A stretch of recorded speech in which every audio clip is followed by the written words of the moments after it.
ED notice ലഭിച്ചതിന് പിന്നാലെ ഇന്ത്യയിലേക്ക് പോയ 2020-ക്കെതിരെ രാഷ്ട്രീയ പ്രചരണം ശക്തമാക്കാൻ UDF-ഉം LDF-ഉം ഒരുങ്ങുന്നു. 2020 chief coordinator Sabu M Jacob ജനങ്ങളോട് മാപ്പ് പറയണമെന്ന് കോൺഗ്രസ് ആവശ്യപ്പെടുന്നു. സ്വന്തം അണികളെ പോലും കബളിപ്പിക്കുകയാണ് സാബു എം ജേക്കബ് ചെയ്തതെന്ന് CPM-ഉം ആരോപിക്കുന്നു. ശരணுണ്ട് കൂടുതൽ വിവരങ്ങളുമായി. ശരൺ, നമ്മൾ പുറത്തുവിട്ട വാർത്തയിൽ വലിയ രാഷ്ട്രീയ ചലനങ്ങളാണ് ഉണ്ടായിരിക്കുന്നത്.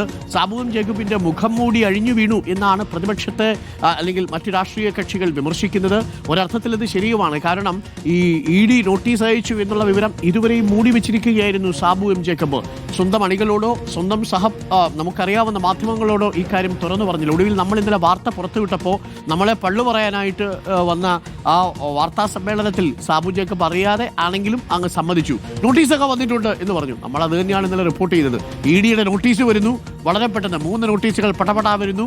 ആ നോട്ടീസുകൾക്ക് നേരിട്ട് ഹാജരാകുന്നില്ല. തൊട്ടു പിന്നാലെ NDയിലേക്ക് ചേരുന്നു. അപ്പോൾ പിന്നെ സ്വാഭാവികമായി നമ്മൾ അങ്ങനെ സംശയിക്കുന്ന നിവൃത്തിയുള്ളൂ. അതൊരു രാഷ്ട്രീയ വിമർശനം കൂടിയാണ്. അതിന്നലെ സാബു ജേക്കബിന് ഒട്ടും സഹിച്ചില്ല എന്ന് തോന്നുന്നു. ഇനിയും ചിലത് പുറത്തു വരാനുണ്ട് എന്നുള്ളതാണ് നമ്മൾ മനസ്സിലാക്കുന്നത്. എന്തായാലും സാബു ജേക്കബിനെ മുൻനിർത്തിക്കൊണ്ട് LDF-ഉം UDF-ഉം ആരോപണങ്ങൾ കടുപ്പിക്കുകയാണോ ശരൺ? Good morning.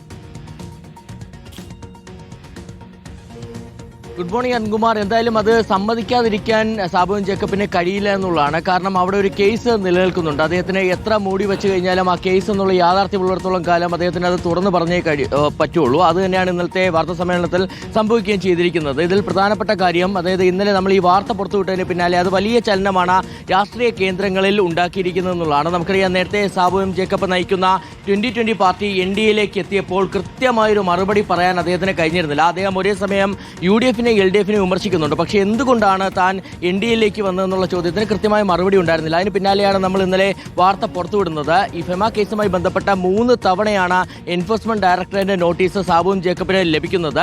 നേരിട്ട് ചോദ്യം ചെയ്യലിന് ഹാജരാകണമെന്നുള്ളായിരുന്നു നിർദ്ദേശം. പക്ഷേ നേരിട്ട് ചോദ്യം ചെയ്യലിനായി ഹാജരായില്ല. ഒപ്പം തന്നെ രേഖകൾ പൂർണ്ണമായി ഹാജരാക്കുകയും ചെയ്തിരുന്നില്ല.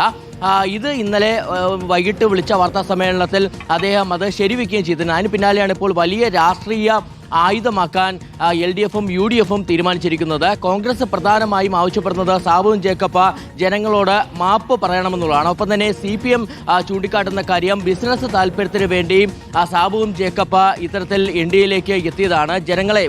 സ്വന്തം അണികളെ കബളിപ്പിക്കുകയാണ് ചെയ്തിരിക്കുന്നതിനുള്ള ആരോപണം CPM ഉയർത്തുകയും ചെയ്തിട്ടുണ്ട്. എന്തായാലും നമുക്കറിയാം, നിയമസഭാ തെരഞ്ഞെടുപ്പ് പടിവാതിൽക്കൽ എത്തി നിൽക്കുകയാണ്. അപ്പോൾ സ്വാഭാവികമായിട്ടും ഈ 2020-യുടെ സ്ട്രോങ് ഹോൾഡായ കുന്നത്തുകാട് മണ്ഡലത്തിലടക്കം ഇത് വലിയ രാഷ്ട്രീയ വിഷയമാക്കി, അതായത് പ്രചാരണ ആയുധമാക്കി മാറ്റാനാണ് ഇരു മുന്നണികളും തീരുമാനിച്ചിരിക്കുന്നത്. ഇന്നലെ ഈ വാർത്ത പുറത്തു വന്നതിന് പിന്നാലെ പ്രതിപക്ഷ നേതാവ് VD സതീശൻ, ഒപ്പം തന്നെ രമേശ് ചെന്നിത്തല അടക്കമുള്ള നേതാക്കൾ വലിയ രീതിയിലുള്ള വിമർശനം 2020-ക്കെതിരെ ഉന്നയിക്കുകയും ചെയ്തിരുന്നതാണ്. ഈ ഒരു വിഷയത്തെ മുൻനിർത്തിയുള്ള വലിയ ക്യാമ്പയിനാണ് ഇനിയുള്ള ദിവസങ്ങൾ നമുക്ക് കുന്നത്തുകാട് മണ്ഡലത്തിലടക്കം കാണാൻ കഴിയുക. ശരൺ, നമുക്കിനിയും ചില വാർത്തകളുണ്ട് അല്ലേ?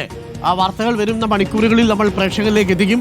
ചില നിർണായകമായ വിവരങ്ങൾ നമുക്ക് ലഭിച്ചിട്ടുണ്ട് അല്ലേ ശരൺ? നമ്മൾ അതൊന്ന് ക്രോസ് ചെക്ക് ചെയ്തുകൊണ്ടിരിക്കുകയാണ് അല്ലേ?